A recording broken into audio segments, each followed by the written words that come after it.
Persons with Disabilities, and I'm very happy to see all of you. It's been a while. It's been like 10 minutes since I've seen some of you, and a day since I've seen others like Eli and Greg and Mark. We've talked today, but it's lovely to see the folks that we haven't seen in quite a while. So thank you all for joining us today. Pam will not be with us today. She had a schedule conflict, so she's not going to be present. Couldn't get the beach umbrella put together. That could be, she hasn't been doing the traveling. I know she's really missing it. No. So this is a regular meeting of the New Mexico Council for Purchasing from Persons with Disabilities. We are meeting by Zoom. Today is Wednesday, March 3rd. And the next thing we will do is take a roll call. Mr. Trapp, if I can please ask you to take the roll call for us. Certainly. Lisa Dignan. Present. Eli Frescas. Present. Mark Hayden. Present. Antoinette Holmes. Present. Mike Kivitz. Present. Pam Lillibridge. Eric Chenet. Here. Roger Newell. Present. Greg Trapp, present. Madam Chair, we do have a quorum. Excellent. Thank you very much, Mr. Trapp. Next, we'll move on to the introduction of guests and staff. Matt, if you would lead that off for us, please. I would love to. I, Matt Lohman, am here. Kyle Radford is here. Arturo Solis is here. Jesse Shanks is here. Marie Richter is here. Taylor McBride is here. And I believe that's everyone from the Horizons team. Okay, very good. And then going around the Brady boxes, we have Greg Block from Tresco. Glad to see you, Greg, in all of your grizzardly appearance. We have Gary Peterson, who is one of our new members. Gary, would you like to introduce yourself? Hi, I'm Gary from RT66 Auctions, and Matt asked me to join us today. Very good. It's lovely to meet you, Gary. We look forward to hearing a little bit more about you when we get to that point of the agenda. All right. We have our AAG representative, the lovely Miss Carla Soloria, who we always appreciate seeing. Thank you, Carla. Let's see, we have Brian Ammerman. We actually are seeing Brian today. It's not just a photo from Adelante. Thanks for being here, Brian. Thank you. Let's see, who else am I missing? I don't know who R. Johnson's iPhone is. Who's that? That's Robin Johnson from Adelante. She's hi, my senior Robin. director. Long time no see, Robin. Yes, it is. Hi, how are you? Doing great, thank you. Thanks for joining us. Thank you.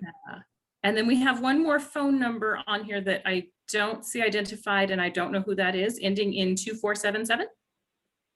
That's Hillary with Unlimited Office. I'm filling in for Therese today. Oh, very good. Thank you, Hillary. We appreciate you joining us. Thank you. All right. Have I missed anybody? Is there anybody else that we didn't get introduced for the record? All right, then moving along.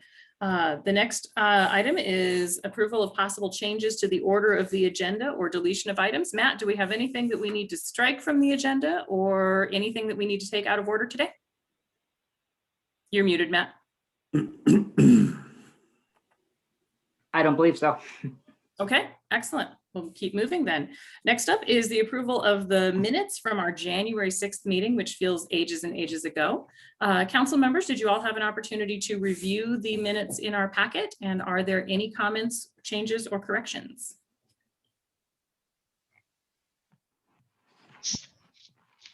Hearing none, is there a motion to approve? Arcade motion to approve as drafted. Thank you, Mark. Is there a second, please? Mike Kivitz is waving at us to second. So as long as I read that into the record, are we okay? I guess I should say it out loud, shouldn't I? That is Yes, better. you should. Yes, you should. Okay, I'm trying to be incognito. Mike Kivitz, second. Thank you, Mike. Mr. Trapp, if you would please take a roll call vote for the minutes. Certainly. Lisa Dignan. Yes. Eli Frescas. Yes. Mark Hayden. Yes. Antoinette Holmes. Yes. Mike Kivitz. Yes. Pam Lillibridge. Eric Chenet. Yes. Roger Newell. Yes. Greg Trapp, yes, Madam Chair, the minutes are approved. Excellent, thank you. Next item on the agenda is the chair update, and I would love to tell you that there's been lots of things happening in the background and that I've been working on lots of stuff related to Council for Purchasing, and it would be an absolute lie because I have been deeply engaged in lots of other things, and unfortunately, we've kind of backburnered a few things related to the projects that we have waiting for us, but we will get back to all of them. So I don't have a particular report today. So then moving along would be the CNA report from Matt. Go ahead, Matt. I also don't have a tremendous report. The one thing I will say, and you'll probably see on some of the contracts, is we're starting to get some of the new quotes for renewals that are factoring in the minimum wage increase, which jumped from $9 an hour to $10.50 an hour from last calendar year to this calendar year, and it's going to jump another dollar next year. That is going to account for jumps in our contract pricing, since largely the wages on our contracts are tied to the minimum wage one way or another. So I just want to prepare the council and also prepare ultimately, hopefully we can prepare the state customers as well. So you'll start seeing that on a couple of agenda items on this one. And then secondly, last 2 months ago, I told you all we were looking to hire a new purchasing person, or not another purchasing person, another person who helps with our billing and inputting the POs. We're making some progress on that. I got a lot of good, I recently received a number of good applications. I've already interviewed one person. I'll start the remainder of the interviews, and then hopefully I can, a month from next month, I can report back some more, something more specific. So Excellent. that's Sounds great. That's all I got. Wonderful. Thank you, Matt. Any questions for Matt, everybody? Seeing none, we'll keep moving. The next item of the agenda is something that we do every year. We look at the pricing for document destruction every year. And I know Adelante has made some changes to the way that they are proposing this pricing structure for fiscal year 22. And we have all of the information in our packet starting on page 13. And of course, we have Mr. Ammerman here who can talk us through it if we have any questions. Matt, is there anything you would like to say about it first before we turn it over to Brian if there are questions? Sure. I've been working very closely with Brian and Robin on and the rest of the Adelante team on document destruction pricing for the last couple of years. And Horizons is always interested in working with our members to make sure that the pricing works for them as businesses. So this pricing structure was developed between Horizons and Adelante. It takes into account, first of all, like I mentioned in my update, it takes into account that there's a significant increase in the minimum wage from last year to this year. Brian can give you the specifics, but it's labor counts for over 80% of the total cost of document destruction. Additionally, the way the pricing is this also is a way that will help Adelante better price services that have, depending on frequency, there's a range of frequencies of pickups between some customers have every other week. The standard pickup is monthly, and then a few customers also have every 8 weeks. This pricing structure will be a little bit more accurate to reflect the true cost of those services. And finally, it also is, this pricing also gets them much more closer to what the market rate is for this service compared to competitors. Adelante, based on their research, and they can tell you a little bit more about it, as well as our research looking at companies that provide similar services in Texas, CRPs that provide similar services, their rates are below market rate. So this is considered, those are the factors that we use to come up with this pricing. If Brian can provide you some additional information as well. I guess the one thing that I wanted to add to that. We did Brian, some, forgive me, can I ask, hold one moment? I just want to recognize that somebody else has joined us. I see Bernie. I'm assuming that's Bernie Lujan with Buddy Check 2. Is that correct?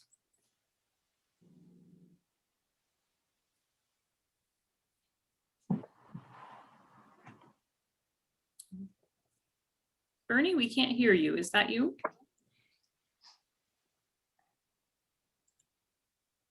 He's on mute. He is now. He wasn't a moment ago. Oh, yeah, I know. So, well, we will revisit that in just a moment. Okay, Brian, go ahead. And also, I forgot, I immediately went to Brian can talk us through this and ignored the fact that Robin is also on the call today. So Robin, I apologize for that. So Brian, go ahead. Chairwoman, maybe if Bernie can send something in the chat, we can confirm if it is the Bernie we're thinking he is. All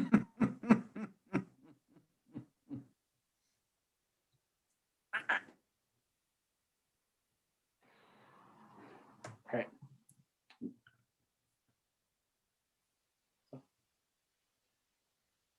He might have stepped away from his computer. We'll check in with him in a moment. So, all right, Brian, go ahead.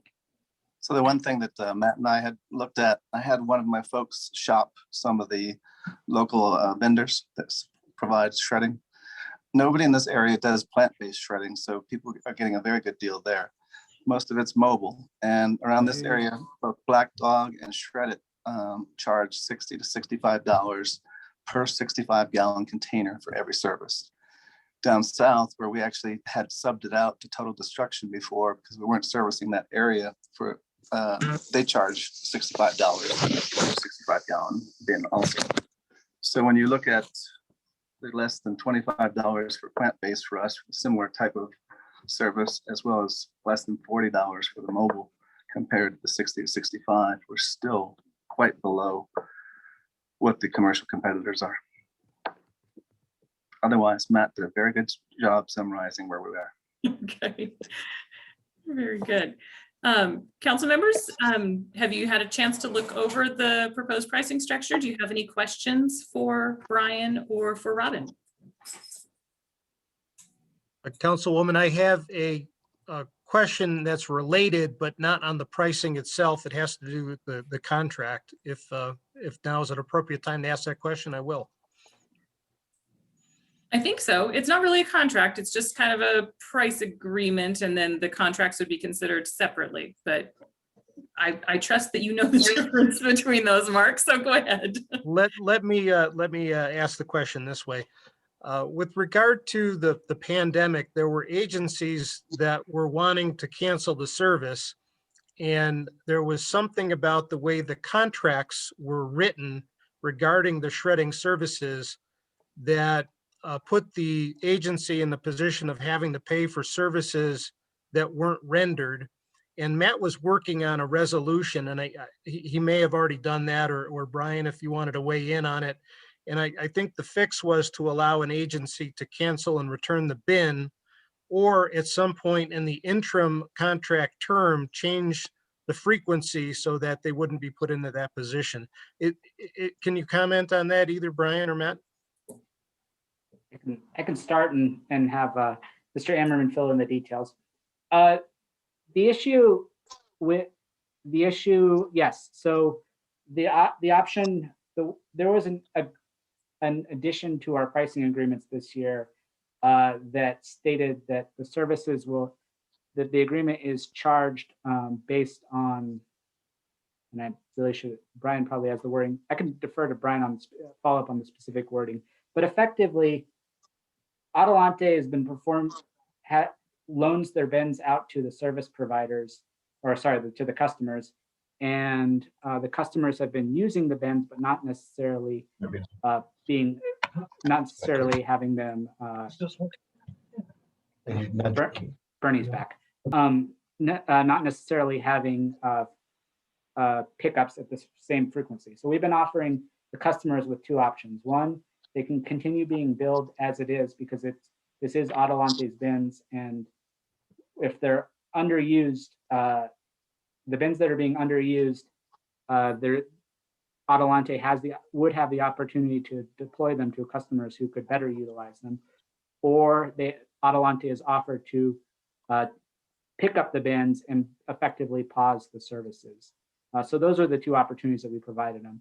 And Adelante and Horizons have provided that opportunity to every single customer who wants it. The question is, some customers want to not be billed for the bins, but also want to simultaneously hold the bins and are using them. They're just not necessarily using them at the frequency that's requiring pickups at all. Or it might not be needing pickups at any significant frequency, but they're still being used to store and recycle sensitive documents that require a security bin. Thank you, Matt. Sounds like there's flexibility both on behalf of the provider and within the contract to accommodate the agency. That answers my question. Thank you, Mark. Brian, anything else that you would like to add, or council members, do you have any questions about the proposed pricing structure?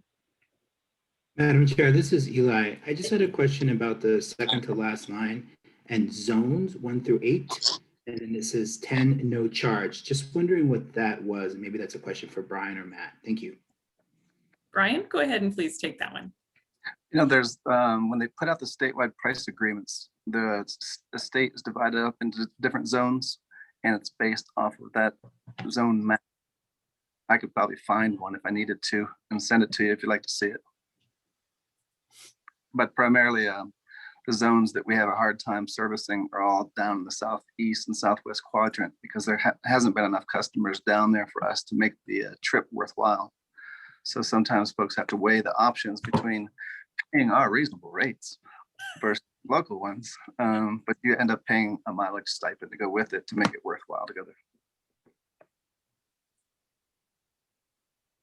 Thank you. That's been a question we've had in the past too, Eli. We didn't know that either back then. Any other questions, members of the council? If there are none, is there a motion to accept and approve the rates for fiscal year 22?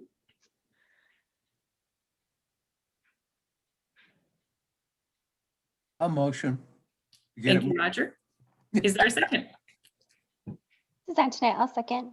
Thank you, Antoinette. Mr. Trapp, if you would please take the roll call vote. I would be happy to. All right, Lisa Dignan, Yes. Eli Frescus, Yes. Mark Hayden. Mark Hayden, That's a yes. Antoinette Holmes, Yes. Mike Kivitz, Abstain. Pamela LaBridge, Eric Chenet, Yes. Roger Newell, Yes. Greg Trapp. Yes, Madam Chair, the motion is approved. Excellent. Thank you very much, council members. I'm going to pause for just a moment again. There's an individual whose name is Bernie showing. I believe that's Bernie Lujan from Buddy Check 2. Bernie, could you unmute yourself and confirm if that is in fact you? Yes, ma'am, it is me. Thank you very much. Excellent. Thank you very much. Just wanted to get you on the record as being here, Mr. Lujan. Thanks. Thank you, ma'am. So, all right, moving on then to the next section of the agenda. We're moving on to the approval of our service contracts. We don't have any new contracts 5,000 or under, but we have one in the category of new contracts 5,000 and over. This starts on page 18 of our packet. It is the New Mexico Tourism Department with Adelante for mailing services in the amount of $15,726.88. Matt, please tell us about this contract. This is similar to the contract that we presented previously in terms of the scope of services. The New Mexico Tourism Department is issuing a special edition of the New Mexico magazine and wishes and requested that Adelante fulfill the mailing of it. A majority of the service of the cost of this contract, as you may see in the CA form, is postage. Overall, it'll provide one job for individual with a disability, and we do have a proposal acceptance form. Very good. Thank you. Council members, what questions do you have about this contract?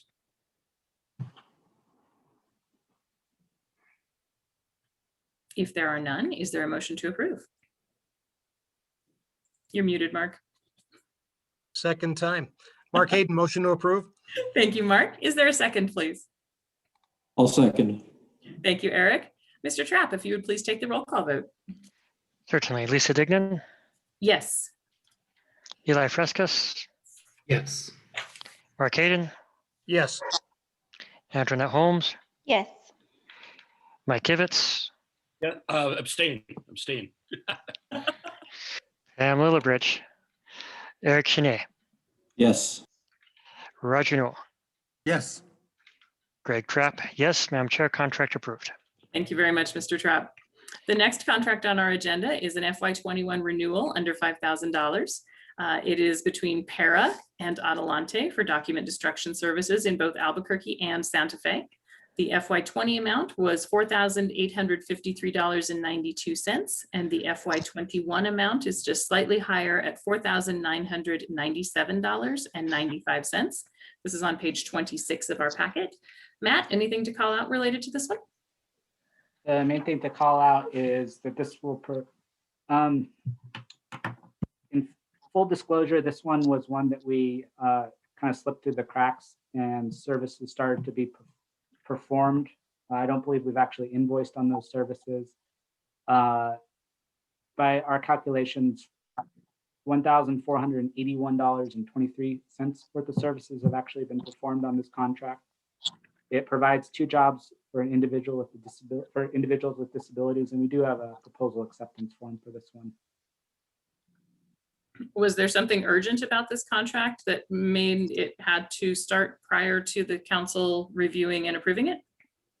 There's a miscommunication between the three parties as far as whether or not the customer had approved it, and we were not aware that the customer had approved it. So the customer had approved it and communicated that to the vendor, but Horizons somehow wasn't in that loop. Is that what I'm understanding? Correct, and it's a conversation that we have that I believe that, well, we have. I'm confident in the remedy that we have for it moving forward. Okay. But the customer has been informed that of the situation as well, and as a result of the delay in invoicing on it as well. Council members, what questions do you have?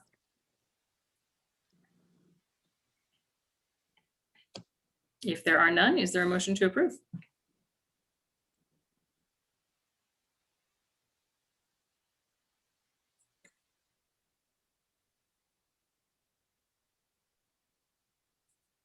Please. Mark Hayden, motion to approve. Thank you, Mark. Is there a second? Drop second. I'll uphold Mark. All right. We had a second from both Roger and Greg. Greg, I heard you first. So we have a motion from Mr. Hayden, a second from Mr. Trapp. Mr. Trapp, if you would please take the roll call vote. Certainly. Lisa Dignan, Yes. Eli Frescas, Yes. Mark Hayden, Yes.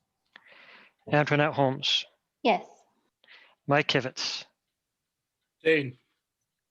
Pam Lillibridge, Eric Chenet, Yes. Roger Newell, Yes. Greg Trapp. Yes, contract is approved. Excellent. Thank you. The next section of our agenda is FY22 renewal contracts that are over $5,000. The first one of those is with New Mexico Department of Game and Fish with Clearly Clean janitorial services for janitorial services at several sites around the state. The FY21 amount was $46,953.37. The FY22 amount is an increase to $60,597.02. This starts on page 33 of our packet. Matt, please tell us about it. This is the Rivers and Lakes cleanup. It's Clearly Clean janitorial service did a great job on this one, has done a great job on this one. And they were actually offered an additional 2 locations, which are the San Juan Hammond. They're right next, pretty close to each other. Provides 1 job for a service disabled veteran. And the increase, so the price increase is due to 2 factors, the added locations as well as the minimum wage increase. And there's a slight decrease in the mileage rate reimbursement rate because the federal rate decreased. And we do have a proposal acceptance form for this one. Very good. Council members, what questions do you have?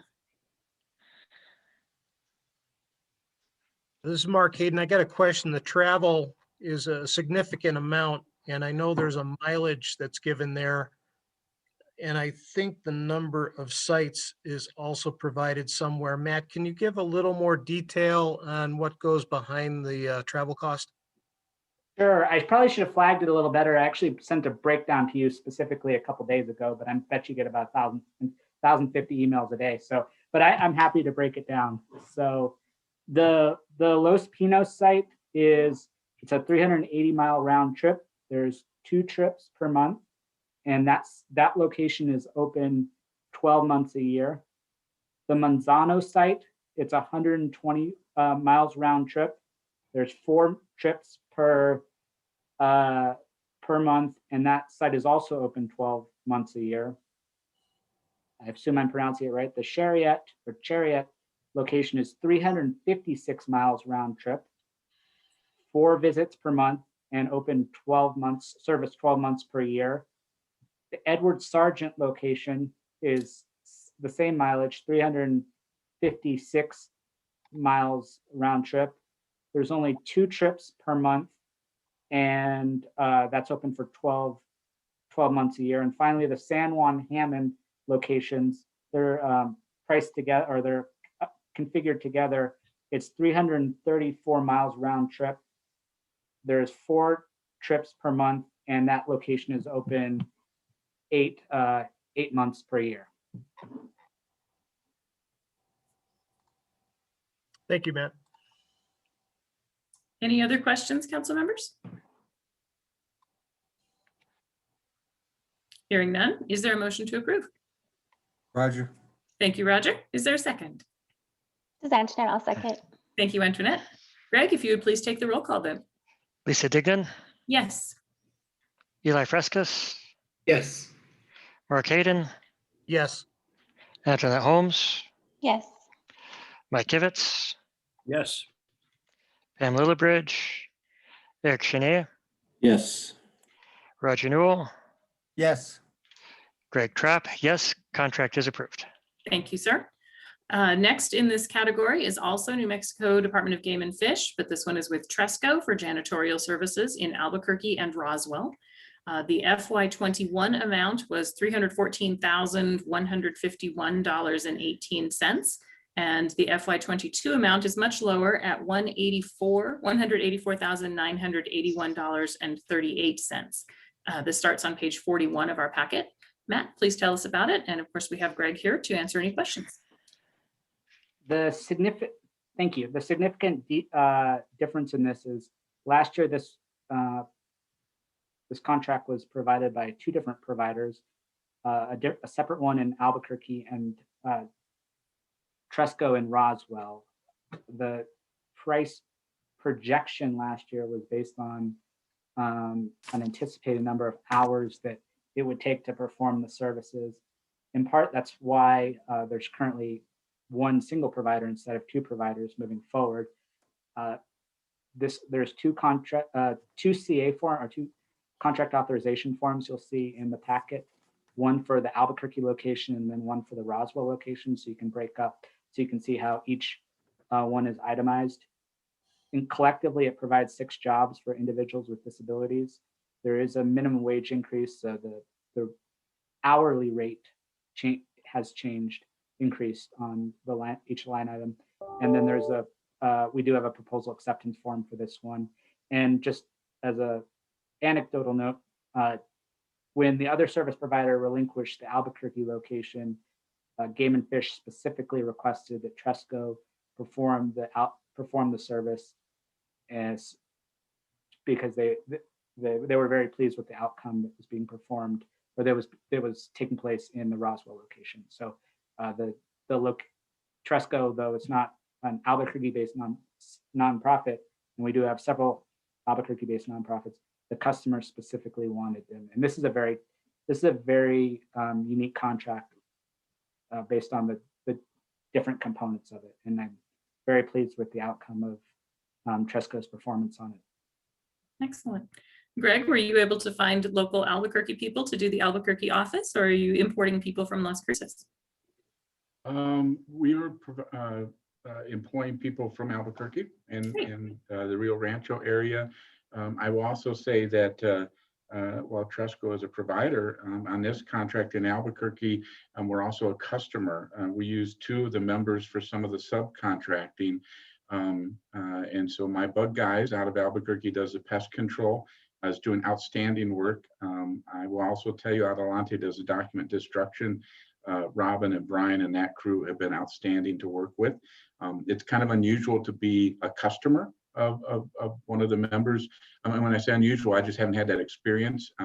I hope that all of our customers are treated like we were treated, because those 2 entities and Matt very much recommended them and helped connect that as this transition happened.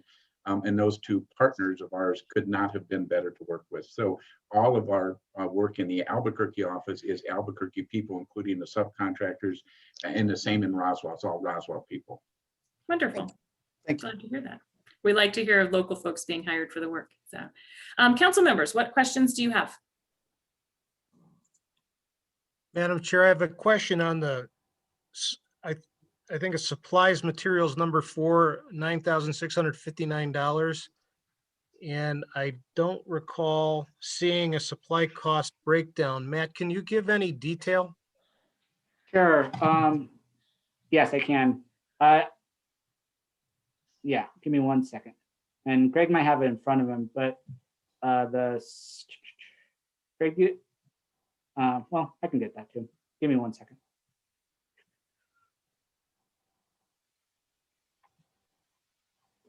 Matt, well, I'm confident you can find it. Greg, if you know it off the top of your head and can speak to it straight away, I'm happy with either one of you answering. Well, I can tell you on the supplies, for the actual cleaning supplies and so forth, we're just about a little over 4,000. And then in addition to that, because these are both remote locations and we have employees out on large acreage, we also provide cell phones to the employees so that in the event of emergencies and so forth, they have the ability. Right now with COVID, it is not unusual that they're the only people in the building working, because there's not open to the public and limited to staff. And so it was just something we need to do. There's also the equipment that comes with all of that. And I'm not sure how Matt breaks it down for you, Mark, in terms of what you see in terms of materials, but the actual supplies that do the work, the cleaning supplies and so forth, for a little over 4,000. And I believe the rest of it is for equipment and other materials. Am I correct, Matt? Yeah. It's, Thank you. And maybe this is something we need to have for the way we lump supplies and materials together. So it a lot as much of that contract is based on the materials to perform that, or that line item is based on the materials as is the cleaning supplies, as Greg indicated. Thank you both for that clarification. One more follow-up, and it doesn't have to be today. Were the supplies that are the materials that are used purchased from a statewide price agreement, or is that something that was negotiated with individual vendors? Mr. Block can, I spoke with Mr. Block earlier today about this, and he actually found out that their main provider for services or for janitorial supplies is on the statewide price agreement, and he can give you some more specifics. He did a heck of a job on a shortened, but Greg said that Mr. Block said that the prices that they provide Tresco are actually as good or sometimes better than what are on the statewide price agreement. Mark, to give you some detail on that, we actually have I have the state pricing agreement in one of my files here, and so we look at that. And one of the things that Tresco does, and probably many of the providers do this, but at Tresco, at least once a year, we look at that, the statewide pricing agreement, and we look at our supply costs, and we look at other vendors, and try to find at least once, if not 2 or 3 times a year, as we are pricing, so to speak, to see if we can find better pricing that we can reflect into our cost structure. we are using a vendor primarily. We use several vendors, but our primary cleaning supply vendor is one of the vendors listed on a statewide pricing agreement. We are actually able to, because of our volume that we buy, we're actually under their statewide pricing agreement contracted price. And so you take toilet paper, for example, we're about $1 a case lower than what's on the statewide pricing agreement, just because of the volume that we're buying, which is there at the bottom end of that statewide pricing agreement in terms of all the vendors listed. And we're about $6 lower than the average on a statewide pricing agreement. So we're not using a statewide pricing agreement because we've secured better pricing, but we do refer to it when we can get when it helps us get a better price, if that makes sense. It does. And thank you for that clarification and the specific examples. I really think that puts it in context. And Madam Chair, this is a conversation for another time, but as you know, the governor is interested in more sustainable purchasing. And I would like to, at some point, encourage the vendors, to the extent that they can leverage the price agreements that I issue or negotiations, as Greg Blocks pointed out, to use sustainable products wherever possible. And a lot of vendors have on their catalogs, let's say like a Staples or a Granger, an eco-friendly filter so that only those products are showing and they can be easily identified. I just throw that out there. It's not for this conversation or this contract. But good to note. Thank you for mentioning it, Mark. Council members, any further questions? If not, is there a motion to approve? Mark Hayden, motion to approve. Thank you, Mark. Is there a second, please? Eric, second. Thank you, Eric. Greg, if you would please take the roll call vote. Lisa Digdon, Yes. Eli Frescas, Yes. Mark Hayden, Yes. Antoinette Holmes, Yes. Mike Kivitz, Abstain. Pam Lillibridge, Eric Chenier, Yes. Roger Newell, Yes. Greg Trapp, yes. Madam Chair, contract approved. Thank you very much, Mr. Trapp. That moves us into the next section of the agenda, which is service contracts that were directly distributed under CNA authority. Those start on page 53 of our packet. In the new service contracts that were directly distributed section, we have a total of 42 contracts, all of which are relatively small. Council members, do you have any questions about any of those 42 contracts?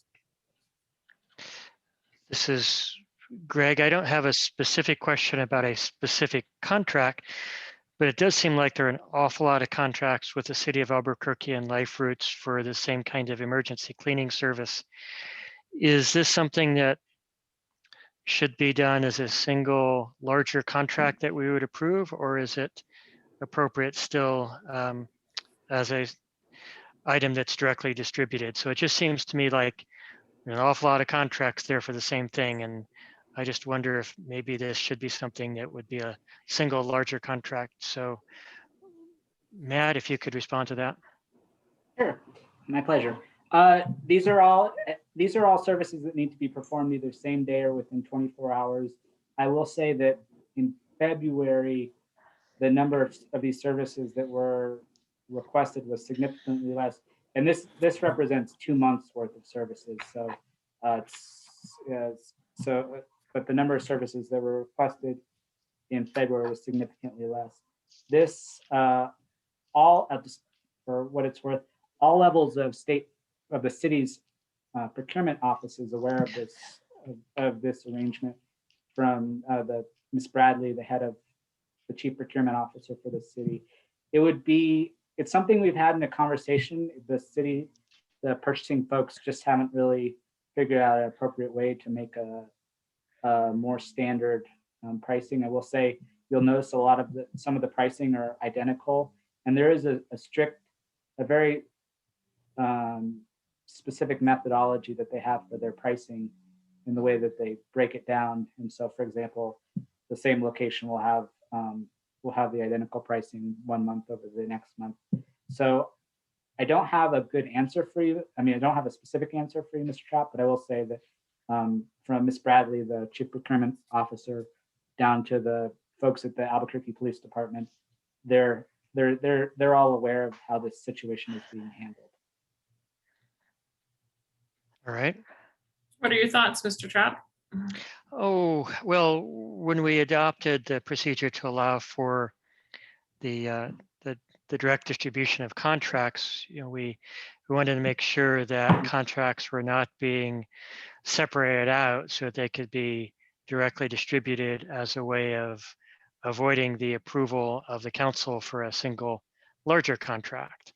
So I think when we see this many contracts with the same entity for the same service for generally the same price, it does kind of beg the question if there's some deliberate reason why these are being separated out, or is it merely the current unusual set of circumstances that we're in. So yeah, I think we just as a council need to be asking these questions. I think that's a completely fair statement. And so Matt, if you would just please keep that in mind. I think certainly there might be ways that this could be handled, almost similar to what we do with the price agreement for document destruction. And then if Life Roots in the city of Albuquerque entered a larger contract that was then just invoiced as services are provided, that could be one potential solution. Madam Chair, I'd like to echo Greg's comments about combining those into a contract, and given Matt's formulaic way of calculating, and I see that each of the locations where the services are provided are close to identical. If they could be combined into a as needed job order type contract, I think it would comfort me more to have that in place rather than the individual one-offs that are not approved by the council. I agree. I would also chime in here. I was just sort of wondering, Matt, do you know what the total amount of all those Life Roots contracts are? And on this for this one right here? Yep. No, I don't. If I had my spreadsheet open, I could have calculated. I can give you that number. Okay. As well. I have on the packet, I have the total number. I have the total directly distributed, but I don't have that specific number in front of me. My apologies. It looks they're about 30,000, I think, if you total that whole column for Life Roots. Yep. I think it definitely would be worth a conversation to look for a better solution, because as all of the gentlemen have pointed out, it does total up to a lot.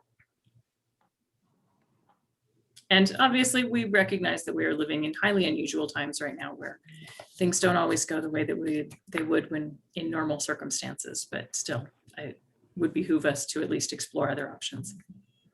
And I just want to add that there's been criticism on the state about when has COVID become more of a run rate routine rather than an emergency.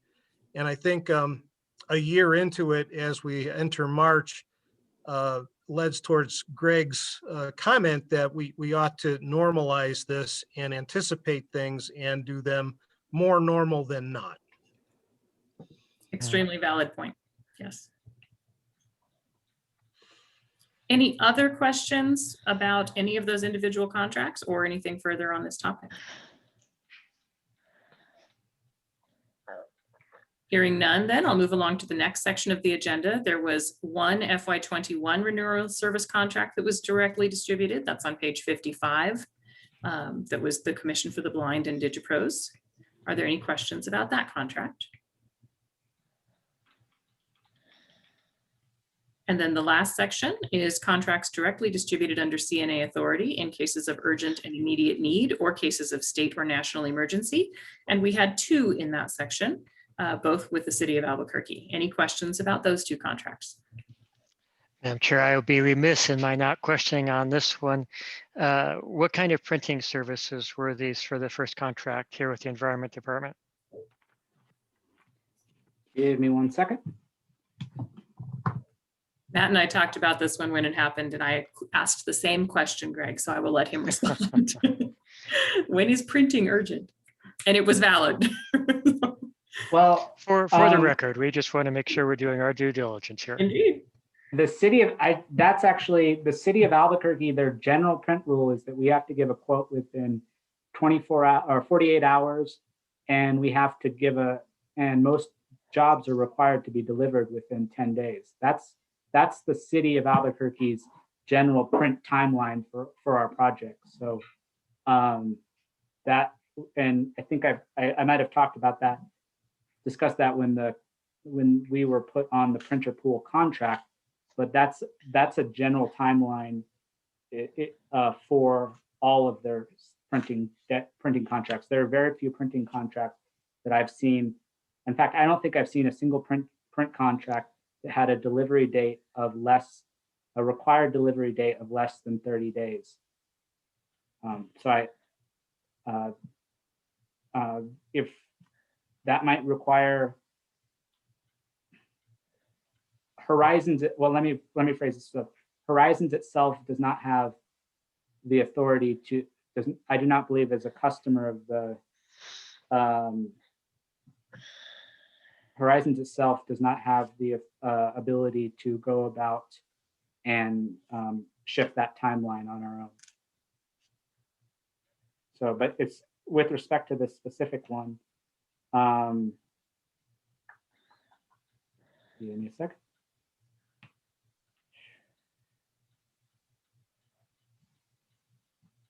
This is a vehicle pollution. The vehicle pollution division required a reference manual, and it would. And and my apologies, I don't know what the ACI stands for, but this was a reference manual that was that had a very short turnaround time. So that was what is specifically that was the specific need. The customer in their urgent need comments wrote, "We are currently out of these manuals, so we need the job completed ASAP, and it cannot wait until March 3rd."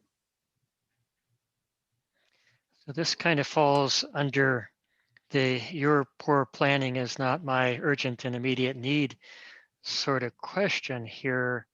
I do understand how any of these things can happen as a one-off.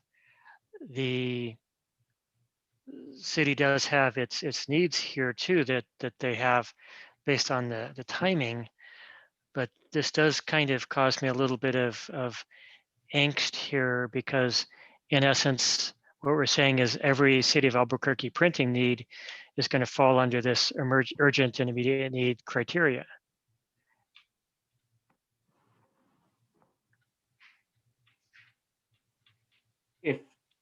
If I'm allowed to chime in, if we are to meet the deadlines that are set forth on the printer pool contract, if it, in many cases, that is the case.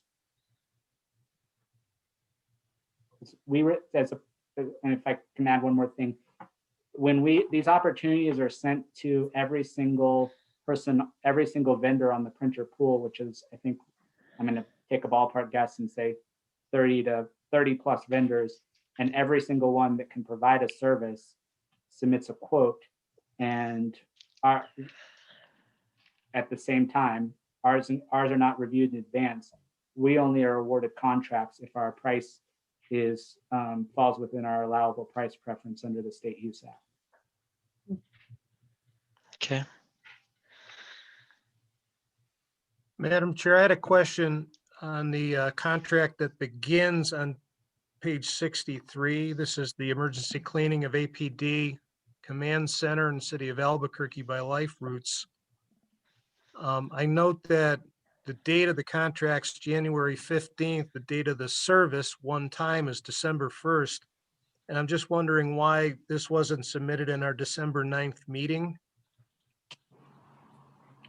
This is an arrangement that I'm also, the timing of this is something that I'm also working on. Typically, the services are performed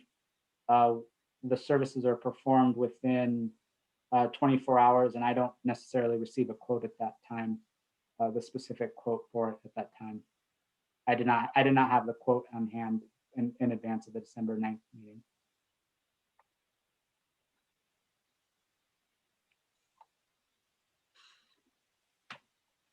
I think that perhaps this whole situation warrants further conversation because I'm growing increasingly uncomfortable with what I'm hearing, in that it doesn't seem to fall within our standard procedures.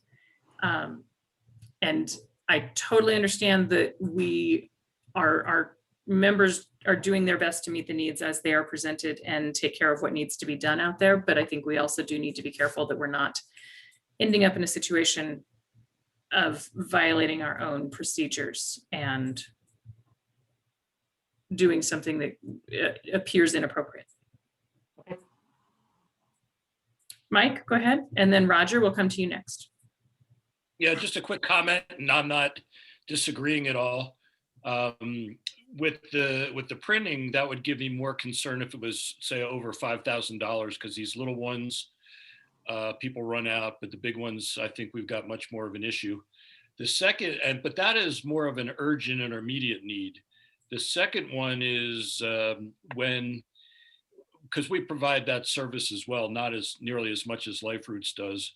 But if someone has a COVID event in their location, they call immediately to have decontamination. There's really that really is an urgent need at an emergency. So that one I understand quite a bit because, like I say, one person comes to your office tomorrow or comes to the substation and has been tested positive, you want that place decontaminated immediately. The fact that it might take some time to get to Horizons, I can't really comment on, but that's the nature of the decontamination business. And I think we all certainly agree with that component of it, Mike. I think the questions relate more to the fairly significant differences in the dates of the service being provided and the date on the checklist and the date then on the urgent or immediate need form that are all significantly skewed. Roger, you had your hand up. Yeah, I only talk from personal experience, having worked in the mayor's office for the city for about 6 years. And whenever I wanted something done and printed and that kind of stuff, there was a long trail of time before it got approved. Maybe after it's approved, it's a 10-day. But my comment is that I think they can do more to let us know in advance that these are coming up so that they don't hit us with 10 days to get it done. Just a thought. From what Matt has explained, it sounds like if that were the case, that simply our members are not going to have the opportunities because there's a pool of individuals who will be happy to meet the timeline that the city has put forward. I understand. I'm just, I get a little perturbed sometimes when I think that city governments are using our rules or someone else's rules for their benefit and not being able to, don't worry about following them. That's all. Thank you, Roger. I do think this all warrants further conversation. So not necessarily at this moment, but I will follow up, Matt, and members of the executive committee, and we'll start there and see what we can come up with and then bring it back to the group. So any other questions on these? All right, we will continue moving then. The next item is the approval of the Governmental Conduct Act resolution. We first talked about this back in December, and we had an error on the agenda where it looked like we were going to approve the Governmental Conduct Act, which of course is outside of our scope. Indeed, we're just approving a resolution that is in your packet on page 70 that indicates that we as members of the Council for Purchasing will comply with the Governmental Conduct Act. I'm sorry, I'm seeing another error on this, guys. The date on the resolution in the packet is the January meeting. Madam Chair, there's also a citation error. I've got a 10-15 citation when it should be 10-16. No. Oh, Where does The it say? second one, the first paragraph, the citation is incorrect. It's correct. Or that's the, Open Meetings that's Act. the 10.15 is Governmental Conduct Act, isn't it? 16, 1.6 is the GCA, 1.5 is the OMA. Okay. So I think I've got a 1.5 in there. I'm pulling it up now. So The date is correct at the end, indicating that we are passing it, but the date at the beginning actually says January 6th of 2020. So I think we have issues with our Governmental Conduct Act resolution again, and But we can, Madam Chair, I think we can still approve it. It's a simple do? matter Okay. to, oh yeah. We have on the agenda the approval of the resolution, the fact that the text of the resolution has a couple of errors in the motion, we can certainly fix those errors. Very good. I will defer and to I- you then. Move that we approve the resolution with the amended changes. Okay. Is there a second? Second. Thank you, Mike. All right, Mr. Trapp, if you would just take a roll call vote then. I certainly can do that. All right, Lisa Dignan, Yes.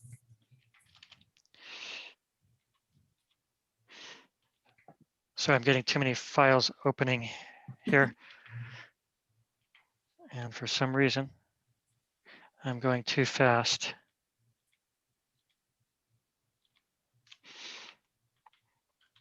It is not a shock that you are outpacing your computer, Greg. Yeah, and unfortunately, my computer has lost focus. I have that problem a lot. So do I.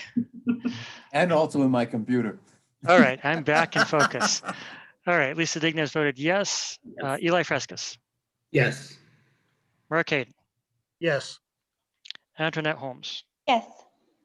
Mike Hivitz, Yes. Pamela LaBridge, Eric Shania, Yes. Roger Newell, Yes.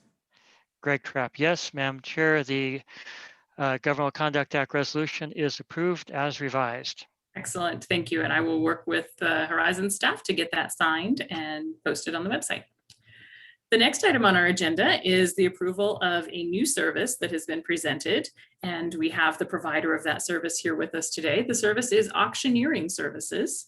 The definition of that service is on page 72 of our packet, and the member who proposes to provide that service is Mr. Gary Peterson with Route 66 Auctioneering. Gary, would you like to introduce yourself to us? Yes, thank you, Madam Chair and council members. My name is Gary Peterson. I'm the owner of Route 66 Auctions. We're a service-disabled veteran-owned business located here in Albuquerque. I retired from the Air Force in 2013 as a logistics supply officer after 23 years of service, to include 4 tours in supporting operations Iraqi freedom and enduring freedom in Afghanistan. I also had 1-year tour in Korea. I started One Community Auto in 2013 after I retired to help charities sell their donated vehicles. Since then, we were named SCORE's 2017 America's Small Business Champion. And in 2018, we were the New Mexico Small Business Administration's Veteran Business of the Year. And around the same time, I started transitioning to an auction company. I received a certificate as a professional auctioneer from the Worldwide College of Auctioneering, and I started apprenticeships with several local auctioneers. And in 2019, we started our own auctions to sell those vehicles and equipment. You know, auctions have been around as long as people and agencies have had something to sell. Most of you may be familiar with a live auction where the auctioneer calls out the bids and the people in the audience, you know, raise their paddle until the last person stops raising that paddle. Nowadays, you may be more familiar with online auctions such as eBay and other platforms where the bidding takes place completely online. Auctions are a way to get the true market value of an item, and agencies here rely heavily on auctions to sell their surplus assets at the best prices. I've seen that most agencies here in New Mexico, especially with COVID, have transitioned to a self-serve type of auction. This is where the auction company and the agency share the workload to save costs. For example, the agency would take the pictures, they would describe the items and send that over to the auctioneer, who then conducts the online auction and provides the results back to the agency. I look forward to keeping this type of work local here to support our community, and I want to thank you for this opportunity to discuss this service. I stand for questions. Thank you very much, Mr. Peterson. Council members, do you have any questions? Mr. Peterson, this is Mark Hayden. I had a question in terms of your targeted audience for this. I'm familiar with most agencies are required by law to work through the surplus division of general services for any used equipment, and they decide whether they keep it, whether they throw it away, whether they auction it. And I think they handle all the auctions internally. I might be wrong about that. Are you targeting more local governments, or are you targeting the state? Well, mostly it's probably more local. Say the city of Albuquerque, Albuquerque Police Department, for example, their vehicles, the fleets, any county agency, school districts, most of the state auctions, like you're about going through the, state surplus division, but they do within the state, they have like, for example, the police department, state police vehicles, they'll have an auction for those. And I've noticed one of the divisions like forestry or, the hunter department, they'll do some auctions for their equipment as well. Thank you. Any other questions, council members? If not, is there a motion? Mike, go ahead. Just a quick one. You're probably aware that 75% of the direct labor has to be done by qualified people with disabilities. Do you have others? Is this a one-man operation? Well, currently it's just me. And like I say, I would say 99% of the entities in the state are going with a self-serve type of auction. So it's really just them. They're doing the bulk of the work. I'm basically just hosting the auction. So doing some, taking in their inputs, like say on an Excel spreadsheet, and then I would upload it and then just deal with the, it's basically an online auction and then dealing with the payments and things like that. I have talked to Matt about this. If we do grow or have say we had a live auction, we had an entity asking for a live auction, then I could bring in staff, and we've looked at other agencies, DVR, veteran groups, service stable veteran groups, things like that to be able to bring that staff on that I needed. That's great, because it sounds like you're aware this is a program that's about hiring people with disabilities. So some programs like this, the owner has to have a disability, or it has to be woman owned, or it has to be minority owned, but the rest of the business doesn't have to be. But in this case, that's not true. So you understand that? Yes, sir. Yes, sir. I'm aware of that. And like I say, we have a plan, to going forward, depending on the type of business we receive, that we will make those adjustments. Perfect. Glad to have you with us. Thank you, sir. Good to see you. Any other questions, council members? If not, is there a motion to approve auctioneering services as a suitable service, or the other option would be as a permissive service? Roger? And which is your motion? Oh, As a suitable service or as a permissive service? as a suitable service? Okay, is there a second? Mike, please say it out loud. Thank you very much. Sorry. You think you're an auction. Stealthy here. Mike Kivitz, second. Thank you, Mike. Is there any further discussion, council members? Madam Chair, I guess this is Greg. So I guess when we look at this as a suitable or permissive service, we only have one provider. Are there other providers that could be out there? To me, having a single provider kind of pushes us, in my mind, more towards a permissive service. As far as I know, Mr. Peterson is the only auctioneer who has approached us. Greg, is your concern about competition? Yes. And how do we price something that's so unique? Matt, go ahead. Mr. Peterson and I have had a conversation about this. There's actually Mr. Peterson can answer this a little bit more, but correct me if I'm wrong, Mr. Peterson, but there's industry standards for how to price auctioneering services. Is that correct?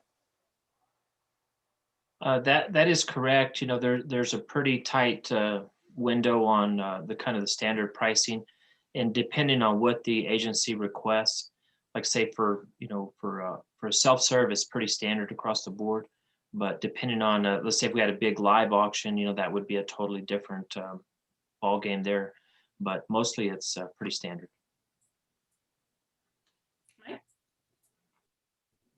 Mr. Kivitz, go ahead. Yeah, and I'd say, you know, respectfully, Greg, I'd say I don't know that we've required a number of providers. I think my bug guy may be the only bug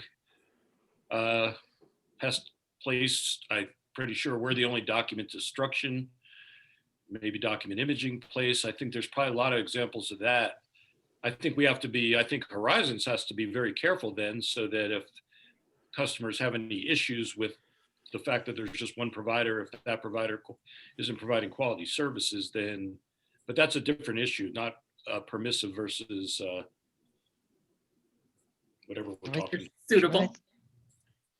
I think it does go to the same issue. If somebody is dissatisfied, then what takes place at that point? So, and that's just my thought here. If I just put that out there for discussion. And to echo Greg's concern, if there is only one provider and it's a mandatory as opposed to permissive, then the agency needs to, if the pricing differential is significant, file the adverse impact, and there's a little more machinery involved. I mean, there is a mechanism out there to deal with it, but it is an extra step and it is a bit of a burden to the agency. I'm not deciding anything. I'm just putting it out there.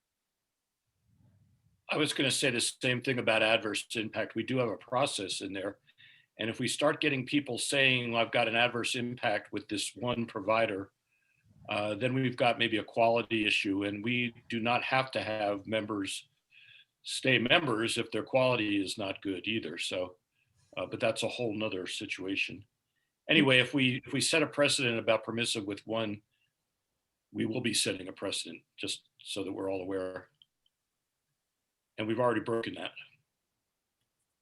Mr. Peterson, just to be clear, this is not in fact questioning the quality of your services, just a theoretical discussion. Don't want you to take this personally. Do a good job. That's all we're telling you. Do a good job. All right, council members, we do have a motion on the floor at the moment to approve this service as suitable.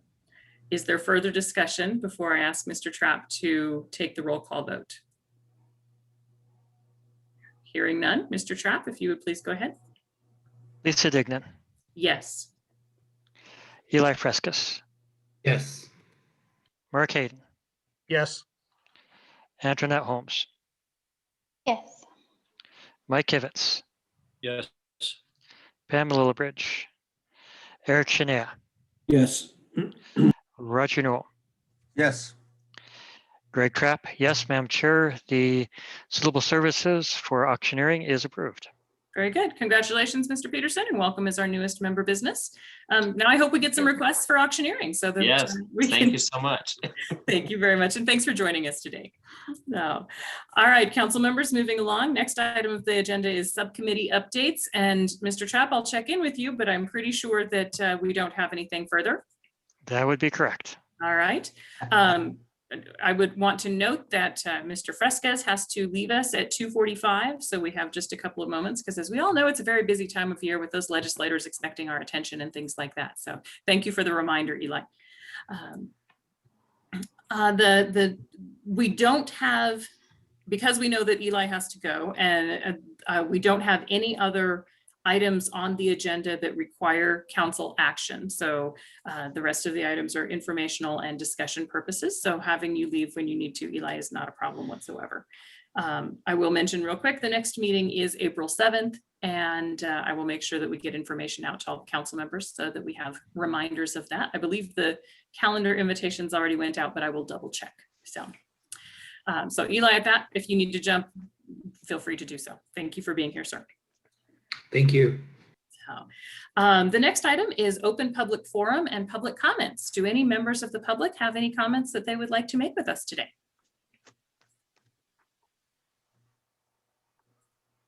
Hearing none and just seeing heads shaking, we will move along then. Next item is council discussion. Council members, other than things that we've already chatted about, is there any specific discussion, anything of importance that anyone would like to bring up today? Also seeing none. That moves us to suggested agenda items for future meetings.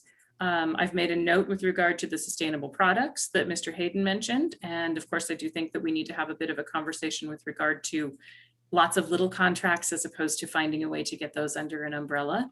Any other future agenda item requests that anyone has? Chair, I'm trying to remember the last audit cycle when we had an audit report. So Matt or Kyle, can you help with that? Kyle has got his deep thinking look on his face. I feel like it's in the summer. I'll go back and look and see when we had the last one was and let you all know. all right. Thank you, Kyle. Scott's usually on these. You know, the one time there's a question for Scott, he's not on the meeting.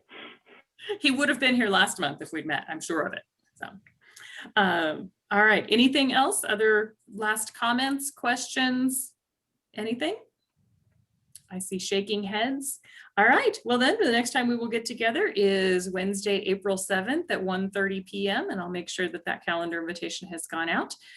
Carla will not be with us that day. She has something else going on in her world, but she has already offered that if we have something where we will need an AAG representative on the meeting, that she will track somebody down and ask them to step in for her for that meeting. Thank you for that, Carla. I appreciate it.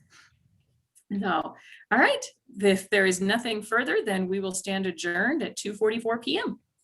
Thanks for being here, everybody. Have a great afternoon.